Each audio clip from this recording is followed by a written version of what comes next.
porque a galera recording in progress, a galera que precisa, que não pode assistir nesse horário, sempre me pede. E vou passar já então para o compartilhamento, tá? A gente vai começar, tu vai ver aqui na tela, a partir da questão 28, a gente vai fazer os mais variados tipos de questões possíveis, tá? Inclusive aquelas que parecem sempre mais difíceis, tipo, vou ter que admitir mais uma galera aqui, pessoal, tipo poesia e aí por diante. Então, estou começando na página 28. Então, vamos ver aqui. Vocês já estão conseguindo ver a página aí? Já rolou o compartilhamento? Não. Só me garantam aí. Dá para ver isso. Dá para ver, então deixa eu só tirar esse app que está aparecendo. Tá, cara, eu resolvi começar essa live de hoje com uma das mais absurdas questões que o Enem já fez, tá? Que é esse poema do Manuel de Barros. Queria aproveitar também para dizer umas coisas importantes sobre poesia, tá?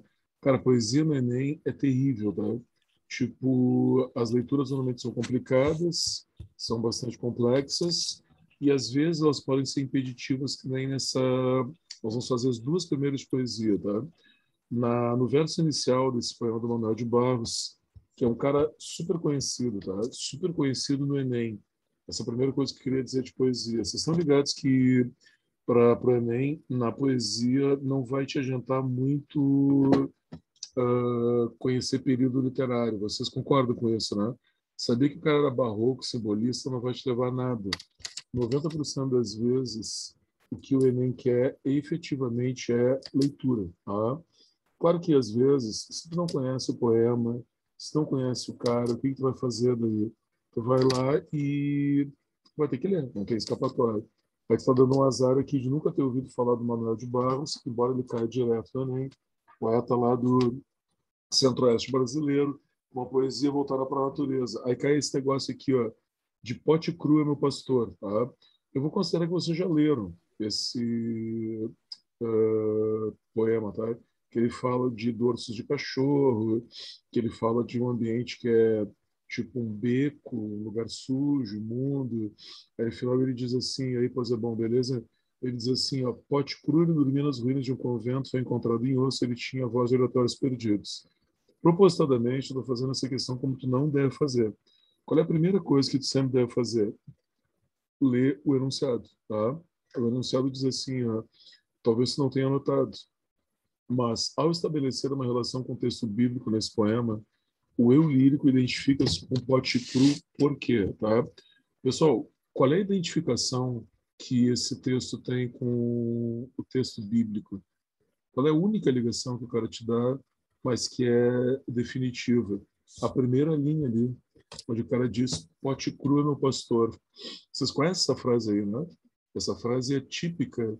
Aí, Fernanda, para quem é de origem italiana e ia na missa seguidas vezes, é a frase típica da cultura católica da missa. O Senhor é meu pastor, correto? Qual é a associação que tu faz aqui? Esse poema substitui um tom de oração.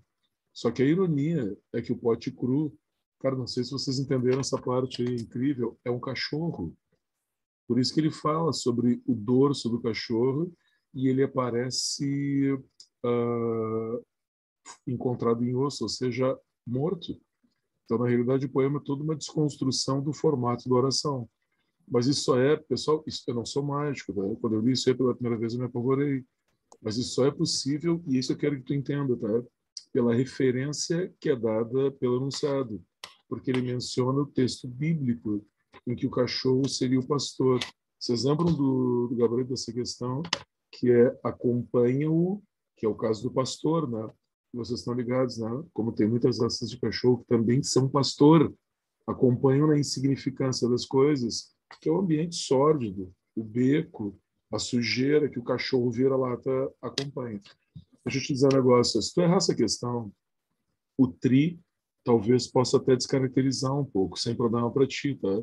Mas ela era possível, não? Ela era possível, mas só era possível por causa da referência. O que eu quero com essa questão é que tu entenda a referência. O cara te diz o que é para fazer no enunciado. Isso é uma questão de literatura, sim ou não? Não, não é. Não é porque não tem nada de gênero literário, período literário, figura de linguagem que resolva para mim que não seja a referência que o enunciado fez. Vocês estão acompanhando? Então, vou te mostrar uma igual aqui. Ó. Essa aqui é bem mais fácil. Eu vou começar com a referência para ver se te ajuda mais nessa vez. Tá? Tá ali a questão 120. É poema de novo. Eu não vou repetir muito poema, depois o resto vai ser fácil, tá? Porque eu quero que tu entenda o quanto a referência te ajuda, tá? Antes do poema, logia, mitologia, o que eu vou fazer? Eu vou ler o enunciado. O enunciado pode ser a salvação, tá? O enunciado vai dizer assim, ó, o título do poema explora a expressividade de termos que representam um conflito e momento histórico vivido pelo poeta na década de 70, tá? Pessoal, numa palavra aí, tá? O que é o momento histórico da década de 70? O que o Brasil estava vivendo na década de 70? Ditadura? Ditadura. Para quem acha que acredita, né? Se tem alguém aqui na live que acha que não acredita na ditadura, lamento, mas teve, tá? O poeta, inclusive, vou me contradizer, mas essa é a única vez que eu vou fazer isso hoje, tá? Não costumo me contradizer. Talvez o único períodozinho minúsculo, mínimo literário que o Enem valorize é justamente a poesia marginal ou ainda poesia de mimeógrafo. Alguém já ouviu falar, gurizada, desse período literário aí, que é um conjunto de poemas que produziu uma forte reação contra a ditadura. Vocês estão acompanhando, né? Tipo assim, ó, Cacaso, ainda um cara que chegou bem próximo de nós, Paulo Leminski, Ana Miranda, que a gente já fez no outro Enem, e aí por diante. Esses caras até vale a pena de estudar, porque eles caem sempre. Tá, não caíram no último Enem, Bolsonaro não deixou, mas tudo bem. Agora, tu sabe que o poeta, esse aqui, o Cacaso, inclusive, é um cara que se suicidou. Uhum. Até alguém me perguntou numa turma se suicidou ou foi suicidado. Não, ele se suicidou mesmo. Uhum. Como vários poetas ali desgostosos do período. Essa questão eu queria fazer inteira agora, tá? Tu tem um poema ali, esse poema eu vou ler. Esse é um dos raros que eu vou ler para tu ver como transforma a full, assim, a leitura, quando tu entende qual é o contexto, tá? O contexto é assim, Meu Coração, de 1972, o cara te dá a data onde ele está. Vocês estão ligados, né? 72 ainda é uma ascendente da ditadura no Brasil. Já não palpita fagueiro. Fagueiro, pessoal, é feliz, muito alegre, contente, tá? Sabe que há morcegos de pesadas olheiras, que há cabras malignas, que há cardumes de hienas infiltradas no vão da unha na alma, um porco belicoso de radar, que sangue ri, a vila anoitece provisória, centuriões sentinelas do Iopoque ao Chuí. Tem 3 ou 4 figuras bem fortes ali, né? Agressivas, ó. Morcegos de pesadas olheiras. Cara, morcego já não é um bicho bonito, né? E com pesada olheira, pior ainda. Cabra maligna. Cabra é um animal sempre envolvido em coisas que são malignas, né? Muitas religiões, por exemplo, abatem cabras. Cardumes de hienas. Hienas também é um bicho bem feroz. Porco belicoso. Vocês são ligados em belicoso, né? Belicoso é de bélico. Aquele animal que, ou ser humano até, que faz a guerra, que agride aí por diante. Aí ele diz centuriões, sentinelas. Centurião dos romanos, né? E ele te dá uma localização geográfica, né? Do Iapoque ao Chuí. O próprio poema colabora, né? Tu está vendo que é 72, tu está no Brasil e tem essas figuras. Vamos ver que, cara, todo o contexto está armado aqui. Um poema contra essa vigilância e também belicosidade e agressão da ditadura. Vocês conseguem fazer essa leitura? É melhor que o anterior, né? E a referência te diz, é um poema sobre a ditadura. Aí o cara te diz, é correto afirmar que o poeta utiliza uma série de metáforas zoológicas com significado impreciso. É impreciso para vocês ou não? São metáforas zoológicas, né? Ou ainda até prosopopeias ou personificações. Mas onde é que, pessoal, termina o significado impreciso? Vou sublinhar aqui para te ver, tá? Ele diz que são claramente centuriões e sentinelas, correto? Vocês entendem essa parte? Não é uma imprecisão, não é uma viagem. Essas metáforas representam pessoas que têm essas feições. Sentinelas, centuriões da ditadura. Então tá errada primeiro. A letra B. Morcego, cabra e hiena metaforizam as vítimas do regime militar. Cara, só tem uma palavra errada aqui. Qual é a palavra? Digam aí, pessoal, vítima, né? Não são as vítimas. Eles são. Qual seria o contrário para quem falou? Acho que foi o Gabriel. Para quem falou corretamente bem aí, Gabriel, qual é o contrário? São os carrascos, os algozes, os torturadores, não são as vítimas. Tá? Até porque se eles são belicosos, eles não podem ser as vítimas. Tá? O porco, animal difícil de domesticar, representa os movimentos de resistência. O que está errado aí? Para quem já tem porquinho da Índia, não é difícil de domesticar, correto? Beleza, tá, mas não é isso aí o principal, né, João? O principal é que o porco não representa um movimento de resistência. Se o porco é o sentinela centurião, ele representa ainda a ditadura e não a resistência à ditadura. A letra D. O poeta caracteriza um movimento de opressão através de alegorias de forte poder de impacto. Qual é a única coisa diferente que apareceu até agora que a gente já pode se caminhar para concordar? Essas figuras, elas não são as vítimas, elas são justamente os opressores. A alegoria ali é qualquer sentido conotativo, tá? Como dizer, por exemplo, metáfora, tá tranquilo. Eu vou ficar com essa letra D por enquanto. E a letra E? Centuriões e sentinelas simbolizam os agentes que garantem a paz social experimentada, é isso? O que está errado aqui, pessoal? Pelo amor de Deus. A gente vai ficar aqui até às 8 da noite sem ninguém Não responder. garantem a paz, né? Não, e também não é a paz, eles não estão ali para garantir a paz. Claro, o contrário. Claro que para os mais bolsonaristas do grupo, tá, tudo bem, né? É o que tu gostaria que fosse verdade, mas não é, é o contrário. São os torturadores, os carrascos, os algozes, está completamente errado. Aqui a gente fica com a letra D. Cara, eu não acho tão difícil assim. Tipo assim, ó, essa questão vocês acham que o Tri vai considerar o quê? Fácil ela não é, tá? Onde tu meteu poesia, fácil não vai ser, tá? Mas difícil para prejudicar o teu desempenho se tu acertar, não, daí não, pessoal, aí tá muito longe disso, muito antes pelo contrário, essa questão aqui, eu acho que deveria acertar, mas quase que obrigatoriamente. Beleza? Tipo assim, ó, para quem quer fazer, pessoal, efetivamente um score diferenciado, tá? Não tem como escapar desse tipo de questão, tá? Obrigatoriamente tu vai ter que acertar. Eu vou passar agora, pessoal, até para aproveitar bastante nosso tempo, para a página, nesse mesmo material, para a página 50, deixa eu só ver se é esse aqui, 50 e... Perdão, página 58, para a questão 121. Deixa eu ver se eu não estou errado aqui na página. Ah, tá. Não, aqui, ó. 58. Deixa eu te mostrar essa questão aqui. Só que eu saí da página. Questão 121. Beleza. 121. Aqui eu quero fazer uma observação só. Essa questão eu não quero fazer, só quero te dizer, para lembrar o que eu quero dizer com referência, tá? Por exemplo, tu leva super de barato, quando o enunciado te diz isso aqui, ó. Eu não vou ler o texto, tá? Tá aqui o enunciado da 121. Esse editorial faz uma leitura diferenciada de uma notícia vinculada no jornal. Tal diferença traz à tona uma das funções sociais desse gênero peculiar. Editorial está na categoria gêneros textuais. A gente já fez uma live sobre gêneros e eu vou refazer, tá?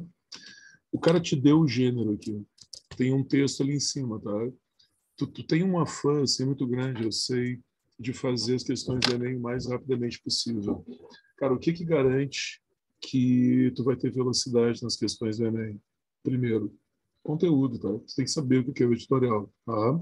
Segundo, segurança. Quanto mais conteúdo tu tem, mais segurança. E quanto mais segurança, melhor tu aproveita o conteúdo. Então, vou fazer uma leitura preliminar das alternativas, tá? Eu só vou te lembrar alguns detalhes.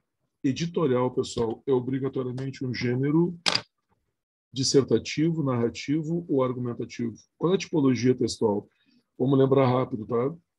Tipologia é narração, dissertação e descrição, correto? O editorial é uma variação do artigo. Todo mundo lembra o que é editorial? É aquele gênero em que o jornal dá a sua opinião. Então, se a gente menciona opinião, o gênero obrigatoriamente tem que ser argumentativo, correto? Então, é uma variação do artigo com característica dissertativa, que é a opinião do autor. Opinião do autor, não. Opinião da mídia. Opinião do jornal, tá? Se eu já sei isso, eu vou dar uma olhada nas alternativas, tá? Para ver se eu posso descartar alguma coisa. Na letra A, apresenta... Ah, me esqueci do detalhe. Se o gênero é dissertativo, ok? Eu vou acrescentar um negócio aqui também, que a gente também vai fazer uma live. Então, a função, ela é apelativa, ok? Tu vê, eu não estou lendo o texto, ok? Isso eu já deveria saber. Função apelativa e tipologia dissertativa. Então, olha a letra A. A característica, a função social desse gênero seria apresentar fatos que tenham sido noticiados pelo próprio veículo, tá? Pessoal, como é que eu vou descaracterizar essa letra aqui? Não é apresentar fatos. Se fosse apresentar fatos, não seria dissertativo. A função seria referencial, lembra disso? Um gênero tipo notícia, que vai te dar fatos sem discuti-los, não é dissertativo, e a função é referencial. Está fora. Tá, mas tu não leu o texto. Mas, o pessoal, vocês estão entendendo? O enunciado já me garantiu que é editorial. Então, o texto não vai fazer diferença para mim. Olha a letra D. Chamar a atenção do leitor para temas raramente abordados no jornal. Aí também não faz sentido. Porque se o editorial é a opinião da mídia, então não são fatos raramente abordados, são fatos do cotidiano. Na letra C, provocar a indignação dos cidadãos por força dos argumentos apresentados. Cara, eu quero expressar minha opinião no editorial, que é a opinião formal da mídia. Eu não quero que os cidadãos fiquem indignados comigo. Eu não quero que eles briguem comigo. Então, eu não quero que eles apedrejem a sede da Zero Hora. Eu quero que eles concordem comigo, correto? A letra D, interpretar criticamente fatos noticiados e considerados relevantes para a opinião pública. Tem uma palavra aqui que eu já estou me desmanchando para marcar essa letra D, que é o quê? Qual é a palavra que define aqui que vai ser letra D, pessoal? Criticamente. Claro, né, cara? Criticamente. Porque o criticamente é a situação de eu estar formulando a minha opinião no formato dissertativo, ok? E a função, então, naturalmente, vai ser apelativa. Beleza? Ah, tu fez sem ler. Cara, eu não consigo, assim, eu daria uma lidinha no texto, mas não é o texto que vai definir. Se tu estiver desesperado de tempo, se tu foi meio louco, responsável, tu entendeu? Tu pode fazer sem ler. Porque o que essa questão está pedindo não é interpretação de texto, é a definição de editorial. Então, a referência está dada pelo enunciado. Beleza? Tranquilo? Por isso que eu digo bastante assim, e eu acho que vocês acompanham essa ideia um pouco, né? O Enem ele é feito, pessoal, de uma forma, de um timing, uma forma temporal completamente sistemática. Não sei se vocês concordam. Essa questão poderia ter feito em 1 minuto. O texto ele é dispensável, porque tudo que eu preciso saber estava enunciado. A questão de poesia que nós fizemos antes, eu preciso do enunciado para ler melhor a poesia, mas eu não poderia fazer sem ler. Vocês entendem essa disfunção? Então, é claro que para ti, de repente, tu vai economizar tempo em questões como essa e empregar esse tempo nas questões mais complicadas, desde que tu saia do conteúdo, tá? E aí, queria te mostrar uma agora que eu acho que tu tem direito a errar. Talvez o TRI não te ajudasse muito. Eu estou fazendo agora na página 104. Acho que eu estou um pouco diferente aqui. Deixa eu só ver se eu não retei a questão. Então, a página 168. 168. 168. A questão 104. Vocês estão ligados que essa live aqui, pessoal, ela é um subproduto lá do Prática de Provas, tá? Então, eu já fiz essa questão do Prática. Vocês conhecem o grupo de prática, né? Alguns de vocês devem fazer outras práticas, né? Ou até mesmo o meu, então, aqui no grupo B assistindo agora. É interessante tu ver no presencial, a prática está lotada, assim. A gente vê pessoas vendo essa questão 104 aqui e entendendo que não é conteúdo, tu entendeu? Tipo, não faria sentido eu estar fazendo isso aqui como conteúdo. E tem pessoas que não têm nem como articular isso aqui. Não sabe nem direito do que está falando, tá? O textinho, ele vai te dizer assim, ó, que tem esportes de invasão ou territoriais. O que significa isso? O texto explica. São esportes que eu posso jogar na quadra do adversário. Vocês entendem? Eu posso invadir a quadra, correto? Nesse exato momento em que a gente está fazendo essa live, vejo o meu profissionalismo, né? Eu estou apavorado, esperando para terminar e ver Grêmio e Cuiabá. Olha o ponto que chega um pobre torcedor tricolor, entendeu? Tô apavorado no jogo contra o Cuiabá. O futebol, vocês concordam, é um esporte de invasão, porque um time pode jogar na quadra do outro time. Todo mundo entende? Sim ou não? Vocês sabem disso, pelo amor de Deus. Tá? Vocês viram as Olimpíadas. O problema é que a pessoa precisa conhecer o esporte agora, entendeu? Então, por exemplo, futebol, tu já viu as pessoas jogando na outra quadra. Agora, na letra A, tá? Handball, basquetebol, futebol e voleibol. Qual é o esporte que não é de invasão aí? Vôlei. Tá, daí tu conhece, beleza. Aí o cara vem na letra B com rugby, futsal, natação e futebol americano. Tá, imaginamos que tu não conhece futebol americano. Duvido, deve conhecer, deve torcer até pro Patriots, tá? Mas qual é o esporte que não é de invasão? Natação.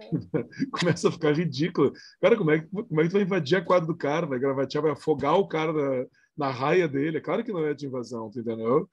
Na letra C, tênis de mesa, vôlei de praia, badminton e futevôlei.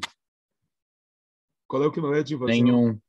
Todos Nenhum é eles de não invasão. são de invasão. Tu imagina, Welter, tênis de mesa com invasão. Tu sobe na mesa e bate no cara que tá jogando contigo, sapateia na mesa, desgraçado. Na letra D, basquetebol, handball, futebol e futsal. Talvez essa aí.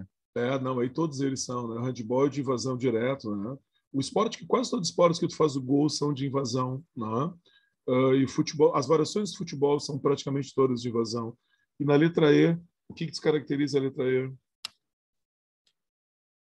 Ginástica. Não tem nem quadra na ginástica. Como é que tu vai invadir? O cara tá em cima do cavalo, tu vai empurrar o cara, não faz sentido, né? E os outros não tem nem quadra, né? Tipo, judô e taekwondo não são divididas em quadra, então não faz sentido para a questão. Beleza? Eu não sei como é que vocês veem esse tipo de questão, mas eu acho muito engraçado porque há situações em que tu vê o aluno sem conseguir responder porque ele não conhece esporte, tá entendendo? Não tem o que ele fazer.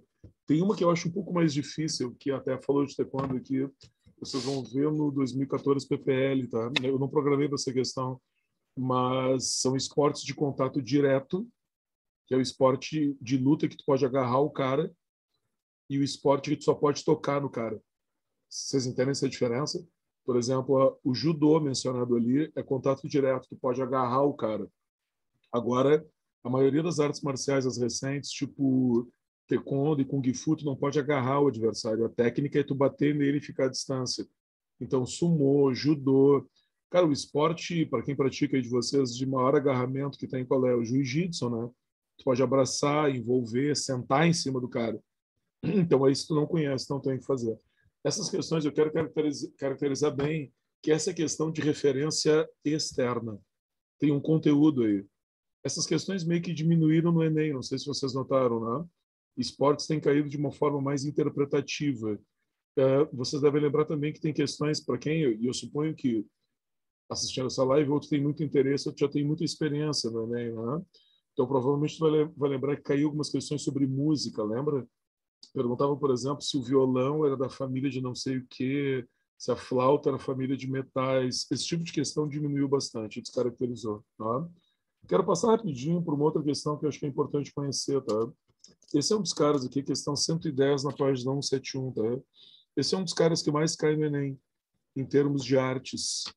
Vamos lembrar, pessoal, que a nossa prova é linguagens, códigos e suas tecnologias. Ninguém falou em arte, correto? Então, quando cai arte aqui, nesse caso, grafite, por exemplo, o cara tem que te dar referência para tu acertar.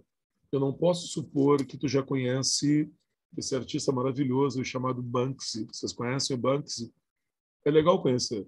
Esse cara, anota aí, Fernanda, esse cara tem até um Instagram, tu entendeu? Ele é um artista sensacional e ele tem muitas peculiaridades. Ele é anônimo. Não tem uma comprovação da sua identidade real. E alguns de vocês devem lembrar que ele ficou muito famoso nos últimos anos porque uma obra dele leiloada na Sotheby's, aquela maior casa de leilão do mundo, foi destruída por ele mesmo, o que hipervalorizou a obra. Tem esse vídeo no Instagram dele. É legal fazer uma pesquisa, é legal conhecer. Esse é um dos caras alternativos que, embora não seja assim tão famoso, perdão, embora não seja um conteúdo, é bastante legal, bastante importante conhecer. Agora eu vou fazer mais duas aqui. Vou mudar um pouquinho de foco. Deixa eu só ver, pessoal, está completo até aqui. Para a questão, essas duas questões aqui, deixa eu só ver se eu vou acertar. Página 32, questão 127. Questão 127. Não, cancelei, perdão, pessoal, acho que é. Página. Só um pouquinho. Tá, beleza, aqui, ó. Agora eu vou te mostrar, pessoal, aquelas questões para finalizar, aquelas questões que não dá, efetivamente não dá para o cara acertar se tu não tiver referência, tá? Essa é aquela questão que o TRI vai descaracterizar. Então, quando tu te deparar com uma questão como essa, tá? Que não tem referência nenhuma para o cara saber, essa questão tu deve abandonar, deve deixá-la de lado, não deve consumir o tempo nela e deve confiar que ela não vai te prejudicar. Queria falar um minuto depois sobre essa questão do TRI, tá? Essa questão que eu estou fazendo agora é essa aqui, ó, página 33, questão 131, tá? Se alguém já passou por esse Enem, esse aqui é o Enem, eu acho que é o PPL de 2002, que vai te dizer no enunciado assim, ó, na construção de textos literários, os autores recorrem com frequência a expressões metafóricas. Ao empregar o enunciado, muito peixe foi embrulhado pelas folhas de jornal. Pretendeu estabelecer entre os dois fragmentos do texto em questão uma relação semântica de quê? Alguém lembra aí, pessoal, o que é a metáfora de muito peixe ser embrulhado? Essa metáfora de embrulhar é uma metáfora que é quase hoje, sei lá, antiecológica, no mínimo anti-higiênica, né? Embrulhar peixe em jornal. Que metáfora é essa? Alguém lembra aí? Ou alguém sabe, na realidade, vocês têm noção do que é essa metáfora? Cara, então, alguém Que é lembra aí o que é? temporalidade. Como é que é? Alguém Não falou tenho aí. certeza.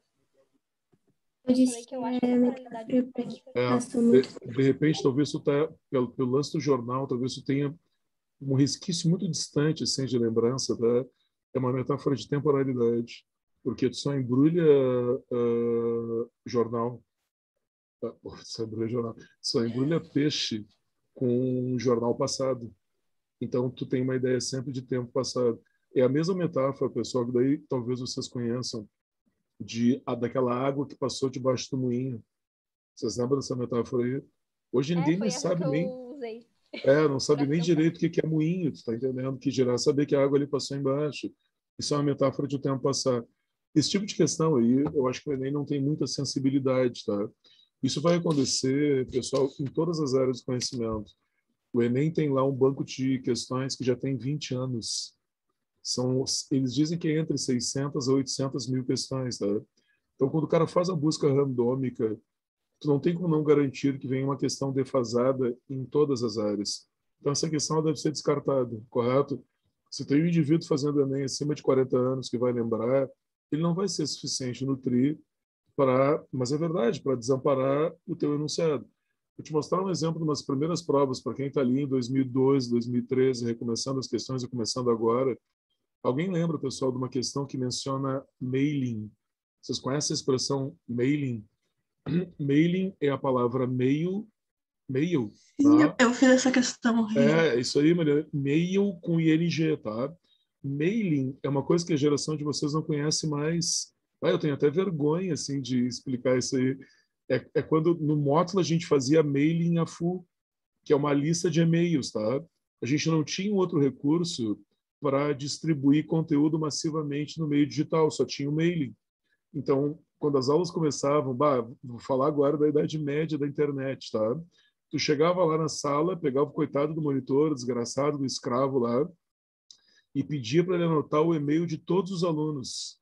Aí a gente pegava esse e-mail, fazia uma lista, e aí com esse mailing a gente conseguia mandar aviso para todo mundo, porque não tinha nem WhatsApp, e a gente também não podia mandar mensagem para todo mundo, porque mensagem era paga, tu tá entendendo? Isso é uma coisa que desapareceu. Vocês não usam mais mailing. Então, o cara pode simplesmente, Marina, sequer saber o que é o nome. Aí o TRI não pode levar em consideração esse tipo de resultado. Só um detalhe importante, alguém poderia dizer, tá? Tá, mas por que continua perguntando isso? porque ainda existe o mailing. Quando vocês estiverem, por exemplo, na URGS e logo depois trabalhando, quando vocês estiverem se credenciando para Unimed, todas as empresas ainda usam mailing, vocês entendem? Então vai ter lá, por exemplo, assim, ó, fernanda.posebon@unimed.com.br, que vai ser a tua comunicação oficial com a empresa. Então o mailing ainda existe em meios mais formais. Se o adolescente não usa, bom, daí é uma peculiaridade dele, porque no meio formal ainda se usa. E a última coisa que eu queria dizer, é importante, tem mais duas coisas para dizer, tá? A primeira, esse negócio de linguagens não pontua. Felizmente, nesse ano, eu estou com um grupo de provas que é uma simpatia enorme, assim, e eles compreendem que não pontua se tu for mal. Vocês entendem? Por exemplo, às vezes tu discute com um cara assim, mas linguagens não pontuam. Aí tu pergunta pro cara, tá, mas quantos tu acertou no ano retrasado? Eu fiz 26. Tá, e no ano passado, quantos tu fez? 30. Não, mas só um pouquinho. Não, mas daí não é prova de linguagem que não pontua, é tu que não pontua, né? Qual é o desempenho razoável, pessoal, para ir bem em linguagens? É de 39 para cima. Né? Não sei se vocês já notaram, se vocês estão nessa live, vocês podem ser sinceros, vocês concordam. Cara, linguagens não é uma prova fácil. A maioria dos meus alunos, inclusive no prática, os caras acertam mais em matemática do que linguagens. Cara, eu tenho alunos que fizeram tipo 38. A maioria, inclusive, fez uma diferença de quase 10 questões de matemática para linguagem. O cara fez 38 em matemática e 28 em linguagens. Aí não dá para ter esperança, vocês entendem? Então, tu tem que passar de 36. Você tem que chegar nos 39. Tá aí um detalhe importante. Ó. Se tu bateu no 39, vou dizer para vocês, nosso melhor desempenho no passado, tá? O cara que está lá na URGS, ele pegou a penúltima vaga. Ele fez 41, 42. 41 em linguagens, 42 em humanas. Tá, monstrinho, ok? Cara, nesse patamar, tu pode errar a questão que tu quiser, que o tri não vai te prejudicar, vocês entendem? Agora, pensa bem, Mesquita, não é só acertar pouco, entendeu? O problema é tu fazer 28 e o argumento completamente é sistemático, entendeu?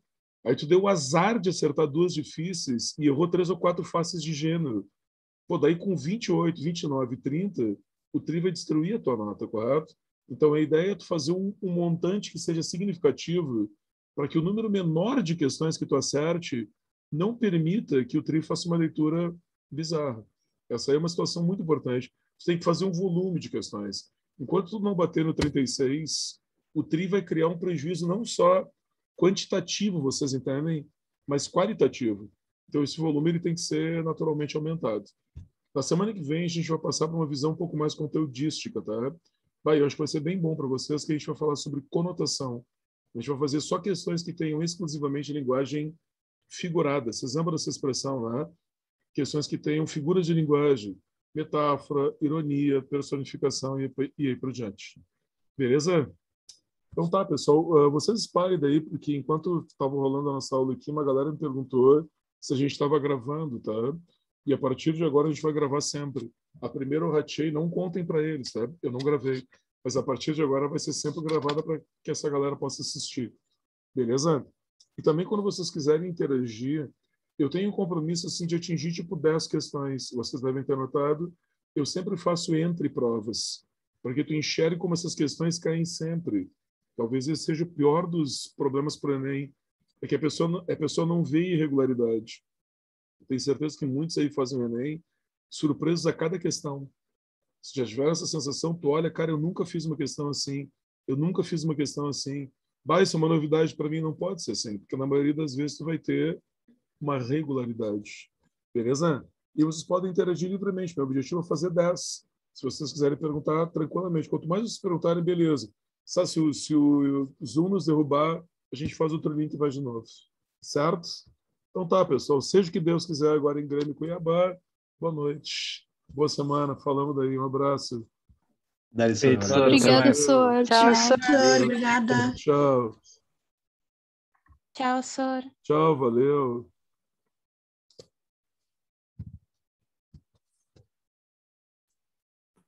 Ô, Sor, Fala, João. quando eu tenho, tipo, um gênero que vai dar opinião, necessariamente, ele sempre vai querer me convencer? Tipo, Sim. função conativa? Sim, o fato de dar opinião vai dar função apelativa, que é a estratégia de convencimento. Tá? Tá.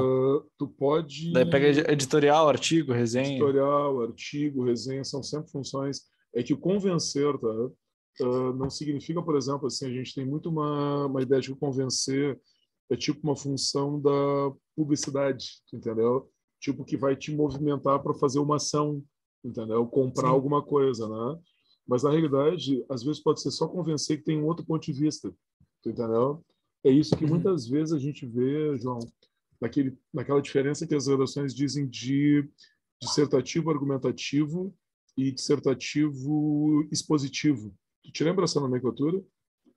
Mais ou menos. O argumentativo é o perfil do Enem. Tanto que o Enem tem uma proposta de intervenção com que objetivo? Te fazer tomar uma atitude, uma ação, entendeu? Sim. Isso é o argumentativo, entendeu? O dissertativo expositivo é o URGS, que não quer que tu faça nada, entendeu? Na URGS não tem uma proposta de intervenção. Lembra daquela pergunta da URGS? Tu acha que a música brasileira melhorou ou piorou? Lembra dessa relação Sim, aí? sim. Cara, Os caras não querem uma proposta de intervenção. Eles não querem que tu escreva na conclusão que tu deve prender as pessoas que produzem funk, sacrificar as pessoas que usam música sertaneja, devia ter uma mandado de prisão para quem ouve sertanejo. Não, eles só querem a tua opinião. Se tu disser que melhorou ou que piorou, ok, você está entendendo? Desde que seja coerente. Isso é o expositivo, entendeu? Mas da mesma forma tem uma função apelativa porque é opinativo. Tu entende essa diferença sutil